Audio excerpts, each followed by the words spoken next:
Hello, welcome back to my channel. This is Teacher Vu. I once knew a brilliant teacher, Ms. Anya. She was passionate, knowledgeable, and her lessons were meticulously planned. But she had a problem. In her classroom, there was a student named Leo. Leo was bright. You could see it in his eyes, but his grades told a different story. He'd fidget during her lectures, doodle in his notebooks, and seemed to drift off no matter how engaging she tried to be. Anya was at her wit's end. She thought, am I failing him? One afternoon, she stayed late, just staring at Leo's latest test, covered in red ink. Then she noticed his notebook, which he'd left behind. It wasn't just doodles. It was filled with intricate diagrams, flowcharts, and mind maps of the very topics he was failing.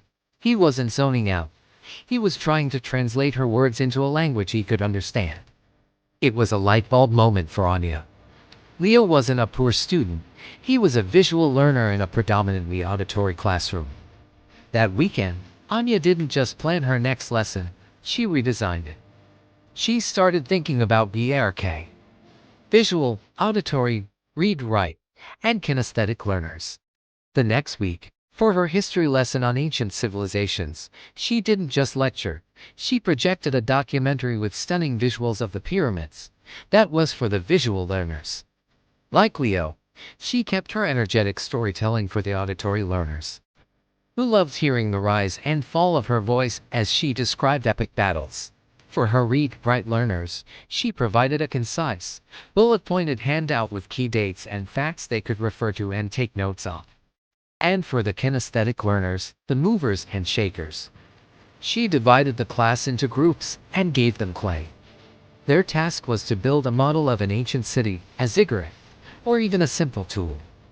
They could touch, feel, and create their understanding. The change was immediate and profound. Leo wasn't just paying attention, he was leading his group, pointing to the documentary footage to make their clay model more accurate. The quiet student who loved to read was diligently adding labels to their handout. The usually restless kids were completely absorbed in their building task, discussing angles and structures.